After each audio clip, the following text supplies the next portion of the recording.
All my dear masters, for you మీకోసం ఛానల్కు స్వాగతం, సుస్వాగతం.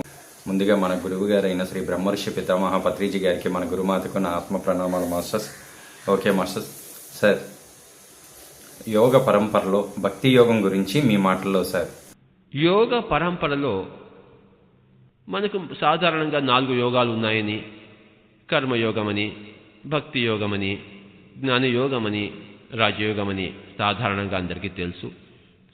అయితే సాధారణమైన విజ్ఞానము నిజమైన విజ్ఞానము కావచ్చు, కాకపోవచ్చు. ఇక్కడ మటుకు అది కాదు. ఎందుకంటే భక్తి యోగము అన్నది లేనే లేదు. కృష్ణుని విగ్రహాన్ని పూజించడము, జీసస్ క్రైస్ట్ విగ్రహాన్ని పూజించడము ఈ భక్తి యోగంగా చలామణి అవుతోంది. కానీ అది ఒకానొక భక్తి మూర్ఖతా విశేషమే కానీ భక్తి యోగం కాజాలదు. భక్తి యోగం అన్నది లేనే లేదు. ఉదాహరణకు చెప్పుకోవాలంటే,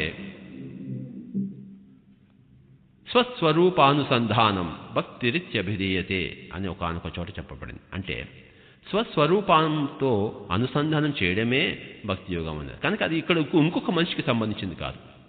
మన స్వస్వరూపం తెలుసుకుని దాంతో ఏకమై ఉండడమే భక్తి అని విధంగా చెప్పబడింది. కనుక ప్రజలు సామాన్యంగా అనుకునే ఆ భక్తి యోగం అనేది లేనే లేదు అని చెప్పేసి పిరమిడ్ ధ్యాన ప్రపంచానికంతా తెలుసు, జ్ఞాన ప్రపంచానికంతా తెలుసు, సృష్టిలోని యోగులందరికీ తెలుసు.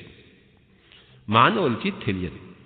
తెలియజెప్పవలసిన బాధ్యత పిరమిడ్ మాస్టర్లందరికీ ఉన్నది. Okay sir, thank you sir.